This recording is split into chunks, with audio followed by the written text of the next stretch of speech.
Magandang tanghali hapunan. Ito pong unahin natin, bawang. Siyempre, sama na rin natin ang kuan, sibuyas. Magluluto tayo ng ginataang santol, mga idol.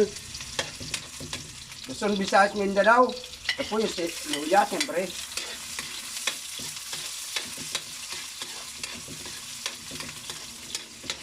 May lemongrass din tayo para pantanggal ng lansa kasi may alamang po nito.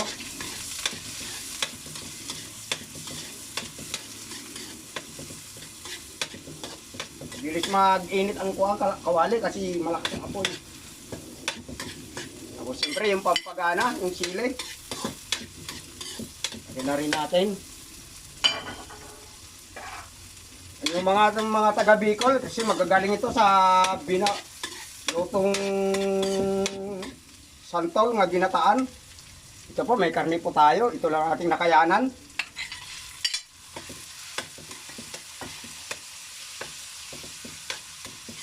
Lutuin muna natin. Ito na po. Luto na po yung kuan. Yung saron na po yung karne ilinagay ko. Tapos ilalagay ko itong alamang.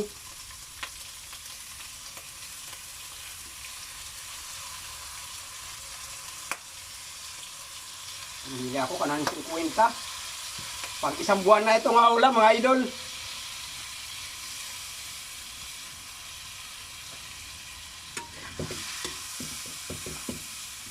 Kaya, lutuin muna natin ito.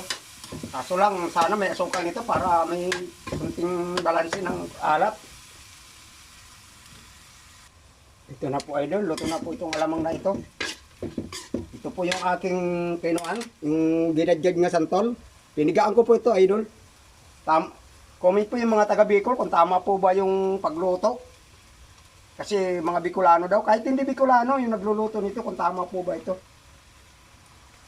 At i-comment na rin kung taga saan po kayo para mapasalamatan ko po kayo, mga idol. Gawin muna natin.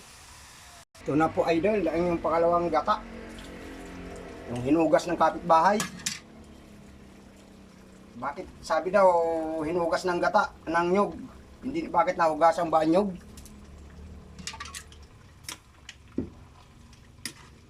Kaya mga idol, kung ibigan nyo ito, i-comment po para para maturuan nyo ako kung tamang luto ng santol. Ito, inaantay na lang dyan yung pangalawang gata.